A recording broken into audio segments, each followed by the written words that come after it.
Hi, I'm JJ, and you're listening to Microphone Munchies. Food for thought, they'll get you hungry for more. So, happy Thursday, happy Thursday, everyone. Sorry, my brain just disappeared for a second there. Oh gosh, it's beautiful outside. Happy Thursday, everyone. I hope you're all doing well. I hope you've all had a good week. If you're here in Toronto, please stay warm. That's super duper important right now, I would say. And I'm going to try something different. So from now on, I'm going to try, for those of you who are listening to this as a podcast, it's still going to be podcast, still going to be the same thing. But for those of you who are on YouTube, I'm going to try to record this. So I'm going to try to record this as a YouTube video as well, just so that it's a different platform. Some of you have told me you can't see it on Apple Podcast or Spotify. So that's the reason why from now on, it's going to be on YouTube as well, hopefully. And I hope that it helps. Let's get right into it. So for this week, I actually wrote an article. It's not up yet at the time of this recording, but hopefully it'll be up soon. And today I want to talk about three important lessons that I learned in 2020 that changed my life. For those of you who know, today or tomorrow, depending on where in the world you are, it's Lunar New Year or Chinese New Year. So happy Lunar New Year, happy Chinese New Year. 新年快乐, 新年快乐 for all of you. And I hope you have an amazing year. It's the year of the ox, the mumu, right? So, oh, wait. Okay, it's not quite an ox, but now I think about it, because I'm on YouTube as well. Look, this is Mocha. Hello. So yeah, it's the year of the ox. Three important lessons that I learned in 2020 that changed my life. I'll tell you what they are right now, and hopefully it's something that can help you in your own life. Hopefully it's something that will help you reflect, help you grow, and help you make 2021 the best life for you. Now, remember, these are just my opinions. So if I'm saying something that's completely irrelevant, it's okay too. We have our own opinions about things. And my hope is that something that I say will click with you. Something that I say will make you more curious or wonder or want to learn something. That's really the hope. So without further ado, here are the three things. I'm just going to tell you right now, and then we'll go into them. The first thing that I learned is that money should be in your hand, not in your heart. So to treat money as perhaps a tool, perhaps an amplifier, but it's not a measurement of worth. It's not a measurement of if you're a good or bad person necessarily. And I'm going to talk about that one in more detail. That's probably actually the most important lesson that I learned. The second one is this concept of leaning into your weirdness. So whatever makes you strange or different, that's actually your competitive advantage. And the last idea, number 3, is always create with intention and story. Whatever you're making, whatever kind of art that you're creating, have a message, have something to say. And it will change everything. It will change your approach, your attitude towards this story or this creation. It will make it more interesting, more exciting, and more fulfilling. But perhaps more importantly, it will actually give something to the audience, to the readers, to the watchers. Whatever kind of art you're making, it's going to give more to you as a creator, but it will also give more to the person consuming. So those are the 3 things I want to talk about. Here we go. The first thing is, I'm going to start with a quote. If I say her name totally wrong, I'm sorry in advance, Anna. But it's a quote from Anna Lapp or Anna Lappe. And it's a quote that I've been, honestly, I think it's one of those that's just going to be in my mind for the rest of my life. I've been repeating it a million times. And here's how it goes. Every time you spend money, you're casting a vote for the kind of world you want. Every time you spend money, you're casting a vote for the kind of world you want. And this, for me, was such a game changer, because all my life I've been afraid of money. All my life I've thought of money as a tool of control.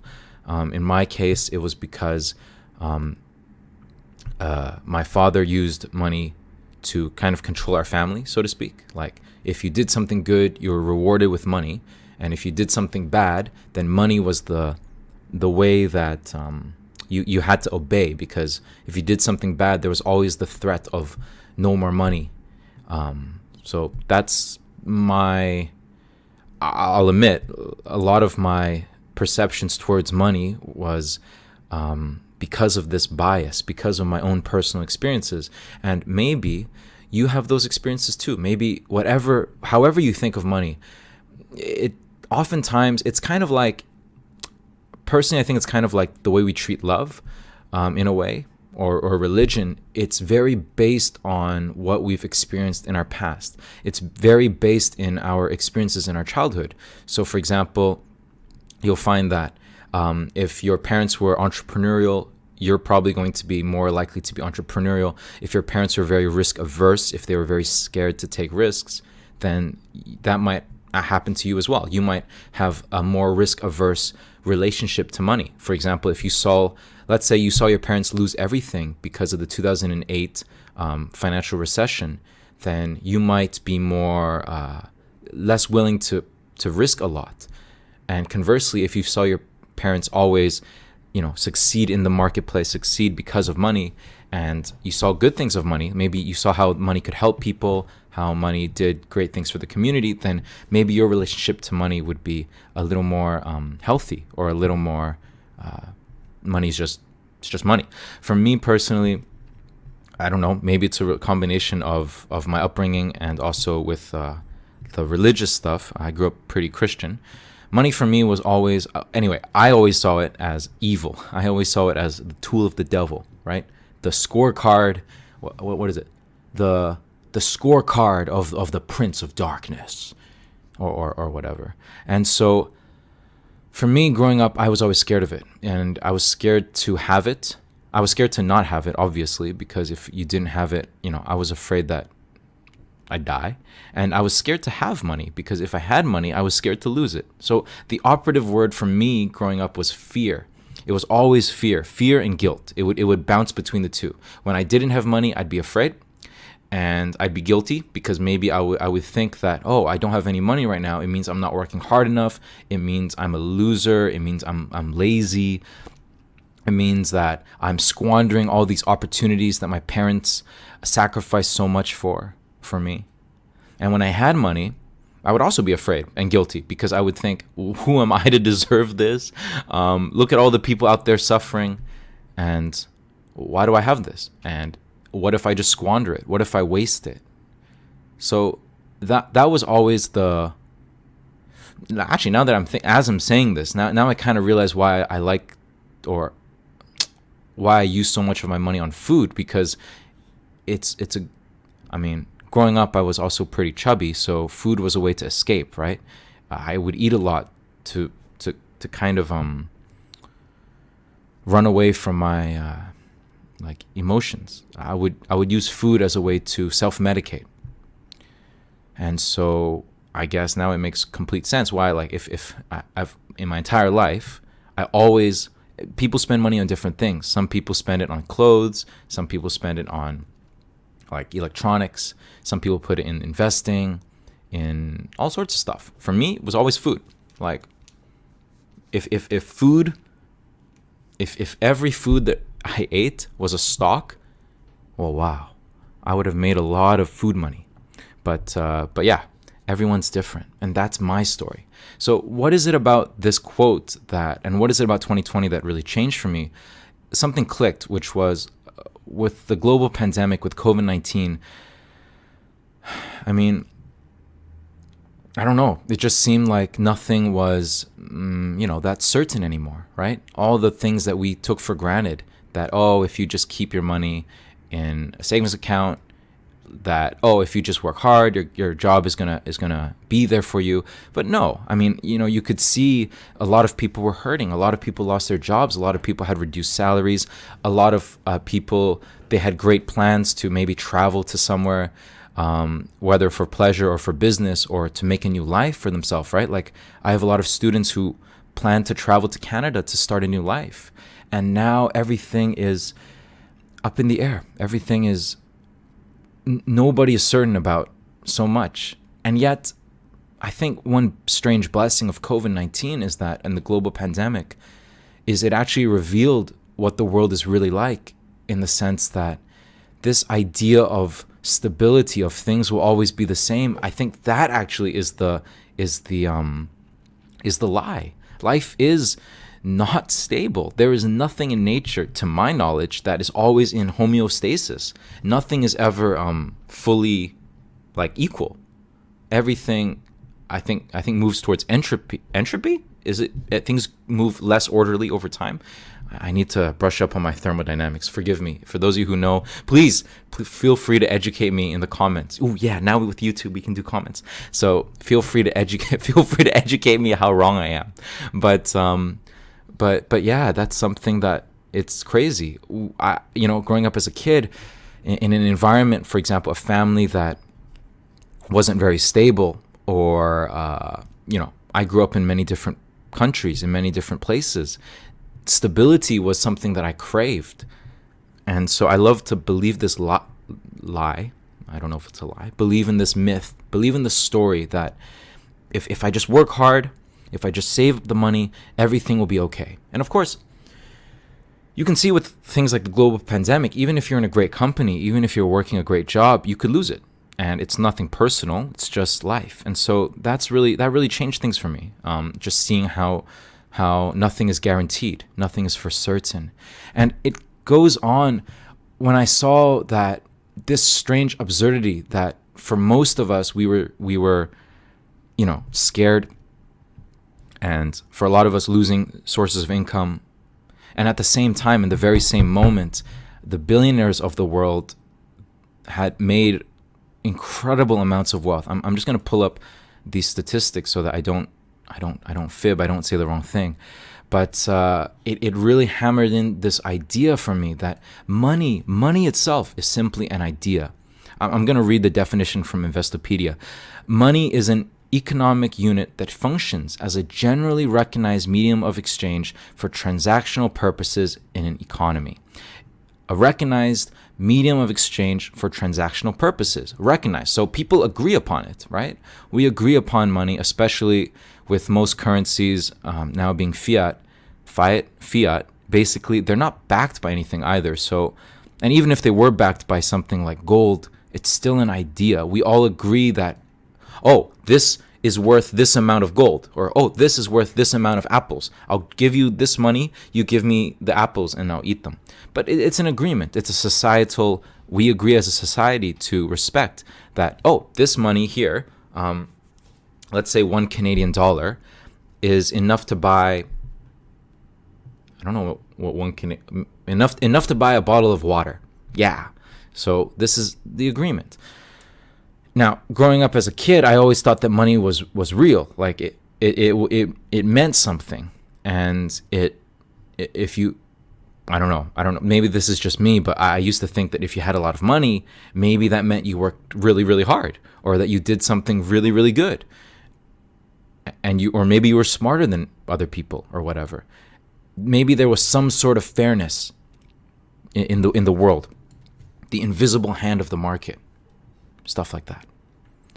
And now, just looking, I don't know, I have no answers there. So sorry, I'm not a financial advisor by any means, by the way. Please do not look at this podcast as financial advice. But now, one thing that I've noticed is just, well, I mean, look at this here. I'm gonna read some more. During the worst pandemic, right? COVID-19. It's probably the worst pandemic in the last 100 years, and a lot of billionaires grew richer. So there's a table from the sources from Visual Capitalist. I'll link everything in the description or comments so that you can go check out yourself. Some of the world's billionaires like Jeff Bezos, Mark Zuckerberg, Larry Ellison, Larry Page, Sergey Brin. Forgive me if I say any of the names wrong. It's my mistake. Grew their net worth by 50% or more in less than a year. I'm going to say that again. They grew their net worth by 50% or more in less than a year. And meanwhile, someone like Elon Musk grew his net worth during this year, during that COVID-19, during 2020, grew his net worth by a staggering 524%. According to Visual Capitalist, during the pandemic, billionaire wealth, on average, has increased 27% worldwide. At the same time in the United States, I'm just reading this now, and these are all the information from, it's all from Visual Capitalist. I'm going to link the sources. While the recession is nearly over for high-income earners, fewer than half the jobs lost this spring are back for those making under $20 an hour. This was in December 10, 2020. And it's crazy. If you think about it, it makes me feel, anyway, these are personal opinions now, are we really living on the same planet? In the same moment, even in my very privileged life, I had a wage cut, right? A wage reduction, of course. And it made sense because we wanted to keep everyone on board. We wanted to keep all the other teachers. That makes sense. Okay, I get it. But it's weird that, it's just weird that at the same time when most of the people I know had wage reductions, wage cuts, or some of them were let go from their jobs, at the very same time, we see all the people out there suffering. We see the essential workers risking their lives every single day. And at this very same time, all the billionaires are making more money than ever. It just makes you think. It makes you wonder. And I don't know what it was, but this weird absurdity, it clicked something in my brain. And I realized that I can't look at money as a source of fear anymore. I wanted to turn money, this idea of money, from a source of fear into a source of agency. And that quote that I said earlier, the one about, every dollar that you spend is a vote for the world that you want, that really changed money for me, because now I see money not as, obviously, some people have more, some people have less, but that doesn't mean that they're any better or worse. It could be random. It could be by accident. Maybe they were born into money. You don't know that. It could be so many different things. All I know is that for me personally, I want to spend money on things that I care about, on things that mean something to me. So, for example, I saw, when we're seeing all these wonderful social movements, when we're seeing social movements fighting things like systemic racism, fighting inequality, especially against brown, black, and indigenous bodies. So we saw it with the Black Lives Matter movement, and we're seeing it ongoing, right? This is not a one-time event. It's a fight for the rest of our lives. I mean, it's a struggle always. And so when we're seeing these things, and even recently, I'm reading on Instagram things about how apparently in the Americas, like violence and racism against Asian Americans, for example, have increased, I think they said 1,900% in the last year. I'm Asian, so, and I've experienced for me, I'm very lucky. I didn't experience anything outright. I wasn't beaten to death like the elderly people, recently. I think last week was it the elderly man from Thailand, I believe, I want to say the Bay Area, I want to say the west coast of the US. He was killed, beaten to death. And this is not to say that, one group, that it's about retaliation. I'm not saying that. It's not about retaliation. It's not about violence on violence. Historically anyway, it never works. If you look at the history of any society, every time a group fights for a just cause and then they win, then they become unjust, and then the cycle continues. When you kill people in retaliation for killing people, usually nothing really changes. What does change, in my opinion, is you'll see that in these quote unquote nicer areas, or in places with less homicide, less murder, less vicious attacks, people are better off. There's more resources for mental health, more resources, more job opportunities, more economic opportunities. For example, I know that in the States and in Canada, maybe around the world, the moment you have a criminal record, you can't really get a job. So what alternatives are there? There's no real alternative. You either do crime or what? If you can't provide, and this, sorry, I'm going on a little bit of a rant, but it makes sense that, not that it's good, it just makes sense that if people have no opportunities for making money and to make a life through legitimate means, it does make sense why people would resort to other things. It makes sense when people, not that it's good, and this is something I want to clarify. I'm not saying this is good. I'm not saying this is an excuse. I'm just saying that the incentives are there. If people feel frustrated and they have no way to express that frustration through something positive, through making art, through activism, through, like, if they don't feel heard, then people will resort to other things, to more extreme measures. And that's just basic humanity. That's just life. So, I mean, I'm just imagine if I, like, right now I'm here. I'm so lucky. I'm sitting at home. There's a beautiful sunset and I'm warm. But if I were on the street and it's cold, super cold, it's like negative 11 degrees Celsius here in Toronto, and I had no other opportunity, I had no food, what would I do? It's easy to talk about it. Even now, for me, I'm privileged here to just talking about it. But it just makes you think. And so it's because of that now I realize, okay. I might not be in that position, but what can I do to help? Or what can I do so that every time I spend money, at the very least, I'm proud of the money that I'm spending. So whether it's to support a small business here in Toronto, whether it's to pay an extra, tip, these are, or donate to a charity or to an organization I care about. In my case, I'm a dancer, so I love any sort of organization that puts more money in dance programs, educational program. I'm a teacher, so education is big for me. But these are my personal things. And one thing that I'm realizing is I don't have to feel guilty anymore. I used to be so guilty. Whenever I donated to one charity, I felt really bad because I would think, oh my God, that means I have to donate forever, or else they're going to think I'm a fraud. Or if I donated somewhere or gave money here, I would think, oh my God, I'm a terrible person because I didn't donate to everybody. And this is the Messiah complex, right? The Jesus syndrome. You don't have to save the world. At least I'm saying this to myself. JJ, you don't have to save the world. And so one thing that I encourage everyone is to realize that the small things do make a difference. Every small action that you make, whether it's good or bad, whether it's to give or to take, it does change the world. We can see that every day. We saw that with the game stonks, with the stonks, the meme stonks, all of that stuff happening on Wall Street.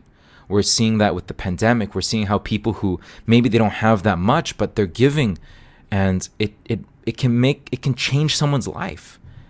So,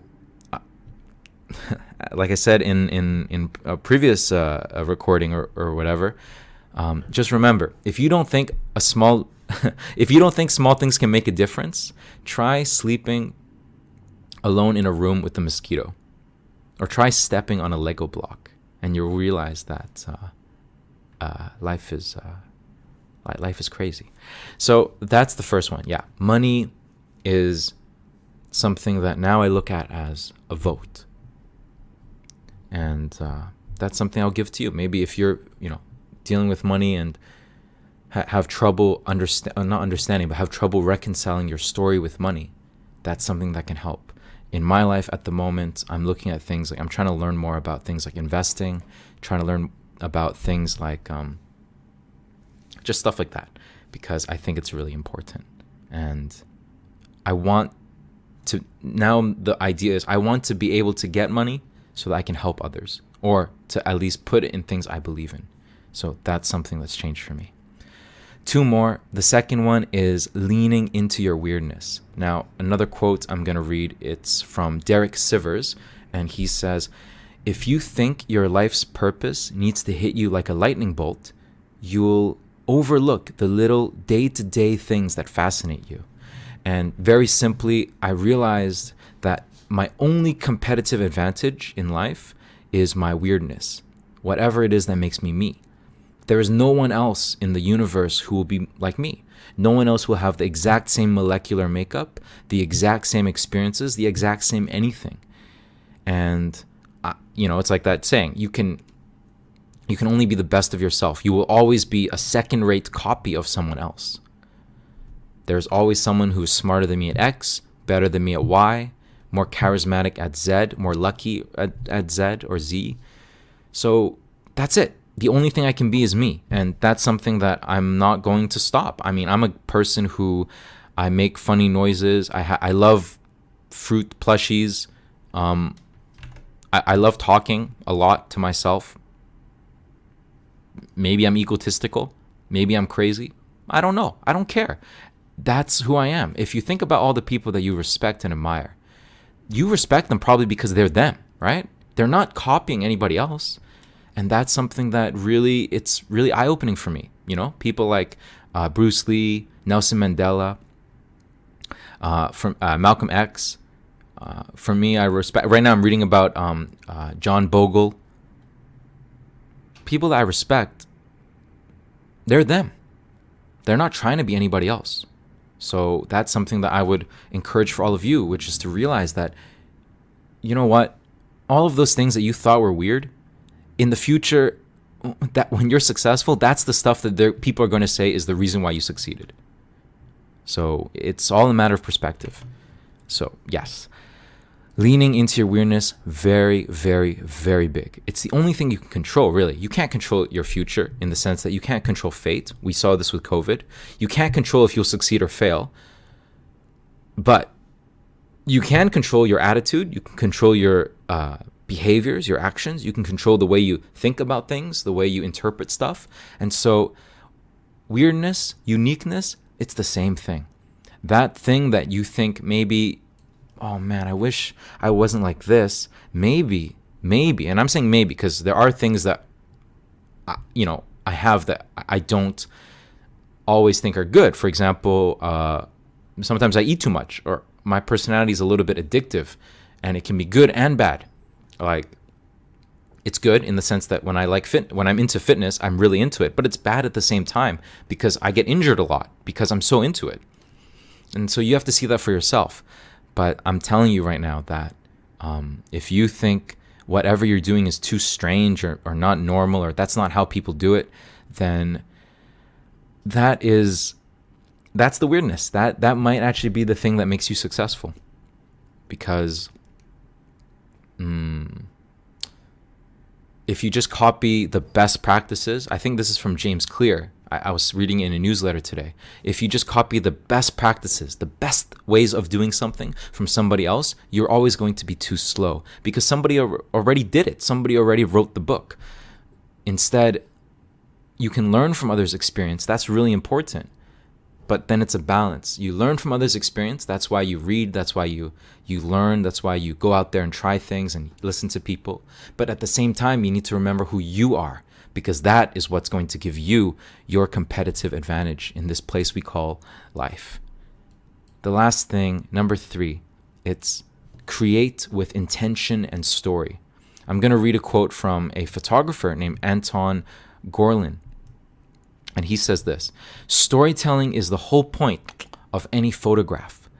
We saw something and we want to tell about the subject or the story it conveys to the viewer. If it has nothing to say or communicate, it's a snap, not a photograph. Now, I'll say this. I'm not a photographer, really. I just, photos are fun. I only started taking photos because I have an iPhone and I'm bored. And when I go outside and take a walk, it's like a reason to take a walk. But this really changed everything. I'm going to put a link to it. I really encourage you to check out Anton's free resource, his definitive guide on photography composition. It's amazing. I think it's the best thing about photography I've ever read. He talks about all sorts of technical stuff like, frame shape, painting versus photography, composition, filling the frame, breathing space, simplifying, stuff like that. But for me, the idea that caught me was this idea of visual storytelling. And I understood when he explained that the reason why we take a photograph, the point of a photograph is storytelling, everything made sense. I realized that my whole life, I was looking at art the wrong way. You see, I always saw art, especially visual art, like, oh, it's the skill, it's the ability, the technical ability of the artist. But no, it's about stories. And the crazy thing is that everywhere we look, everything we do is just a story. For example, when your mom cooks for you, the story she's saying is that I love you. When you see an artist, a dancer creating something, the story they're telling is maybe they're trying to express their pain or their joy or a history of their people.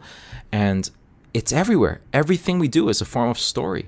So what I realized is that in my life and maybe in your life, whatever it is you want to do, whether it's writing, whether it's teaching, whether it's sharing something with anyone, put intention behind it. Put a reason, even if the reason is just for fun. Well, then make it like be purposeful in the fun. You don't have to. I'm not saying you have to, but personally for me, this really changes things, because now when I'm doing a silly dance on Instagram, when I'm talking to people, life is just more interesting, because everything I'm doing, if I do it with purpose, I just feel more fulfilled. And in that same act, by feeling more fulfilled, you get more energized to give back even more. So that's what I would encourage. That's what I would say. Those are the 3 things I learned. And I hope this podcast, this YouTube video, whatever way you're looking at it, I hope it's helpful for you. I hope you all have an amazing 2021. There's going to be difficulties. There's going to be good things. But whatever happens, I hope that you have a great, great new year, a great, just a great time. I mean, yeah, I just hope you have a great year. That's all I really have to say. So again, happy Lunar New Year, happy Chinese New Year, and thank you so much for listening. Thank you so much for watching. If you have any comments, feel free to message me. You can write on the YouTube video. You can, I think you can email me. I think it's at microphonemunchiespodcast@gmail.com or the jjwong@gmail.com. Both are fine. And yeah, that's it for now. I'll see you next week. So once again, thank you so much for listening. Feel free to share it with any of your friends, and I'll see you next time. That's JJ out.